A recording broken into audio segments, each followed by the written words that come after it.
What's up, boys and girls? We are live, and the 49ers are in the Super Bowl. Never a doubt, baby. I loved Kittle's comment of they had us in the first quarter. Not gonna lie. Oh, feels good to be back, baby. Feels good to be back. I'll tell you my favorite, as I've got to digest it a little more. The craziest thing to me of the weekend of those two games is the fact that it was Brock, I would argue, using his legs and Lamar not, and the Ravens not rushing, that got us the W and cost them the win. Yeah. Like Brock ran when he had to, and they were big yards. I mean, he ended up rushing for 48 yards. But like seeing him go when he did, those were game-changing runs.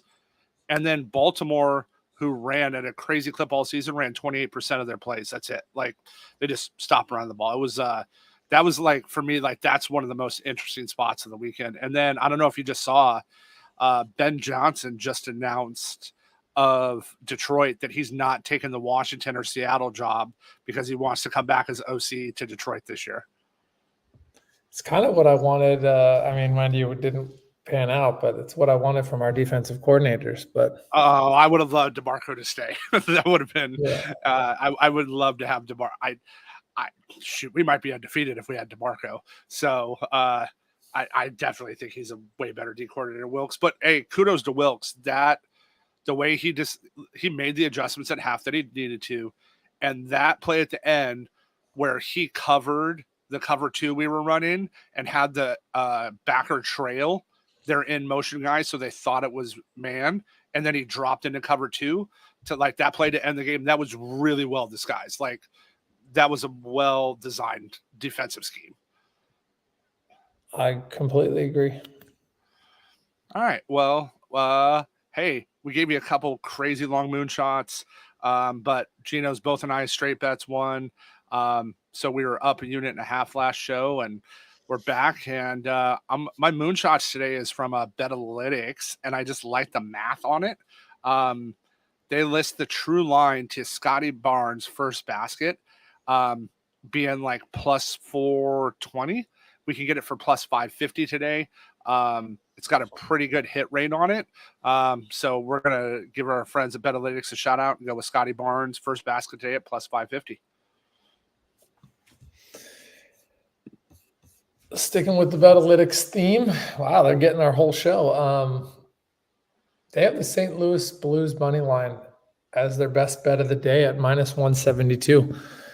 But this is minus 138 on Bet Openly. So the gap there is insane. That's 34 points, guys. That's nuts. So if you like it at minus 172, you got to like it at minus 138. I like that. I'm going to go a little Bet Openly college basketball. We're going to go to Nate Clifford of Colorado State. Over 6.5 rebounds is only minus 122 at Bet Openly. This is minus 135 everywhere else. He's hit it in 4 straight. He's having to board a ton. He's really stepping up in this role for Colorado after transferring over from the Buffaloes, and it's just a good role for him and a great matchup today. And minus 122 is insane value. I think this closes at 7.5 tonight. And between now and fixing our odds jam disconnect, I just wanted to show you guys the future that Trev and I have. Niners over Kansas City in the Super Bowl plus 550. Obviously, that value is reduced way down to just Niners money line. But I'm going to ride that out. I think our boys show up. We've squeaked out 2 by the hair on our noses. I think this is the best matchup for our team. I really do. I like the matchup. KC also lost one of their D linemen in that game, right, towards ACL. It's a big blow for them. And I like how we match up here.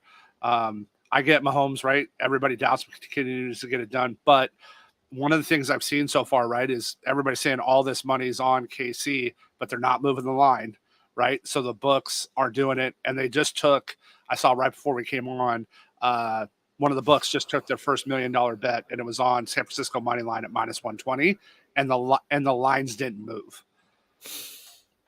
That's how exposed they are. So that's cool. They're balancing it out. Yep. Yeah, I thought that was interesting. So then we're going to go down to a little NBA today. Our bet openly prop play of the day, Josh Hart of the Knicks, over 8.5 rebounds is +117 at bet openly. This is just mispriced today. Julius Randle's out for a few weeks for the Knicks.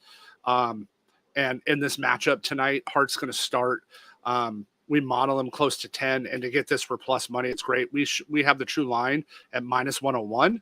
And that's what it is. It's, even money -101 at other places. It's +117 at bet openly. That's just massive value. Like, you're giving me 17 points and I have the model over, and it's plus money. Sign me up. Those are my favorite kind of bets. Because for me, this is just them not getting adjusted with him having to take on this role. My DeGens, this is the Niners Super Bowl lightning round where Trev and I gloat for the next 2 weeks until our boys smack the Chiefs. Trev, I'm going to hand you that mic for the moonshot. All right, moonshot. Scotty Barnes, first basket from Betalytics, +550. Betalytics, best bet openly bet. They have the St. Louis Blues -172. We have it -138. Big value. My bet openly college bet today, Nick Clifford of Colorado State, over 6.5 rebounds is only -122 at bet openly. This is -135 and up everywhere else. We'll be riding out, no hedging. Niners over Kansas City, Super Bowl. Trev and I gave that out at +550. Bring that one home, baby. Yeah, I love the value on that now. And then our bet openly prop play of the day, Josh Hart of the Knicks, over 8.5 rebounds is +117 at bet openly. That's just a ton of value for a guy that has to start with Randle out. All right. We'll see you boys and girls tomorrow. You too. Later, bro.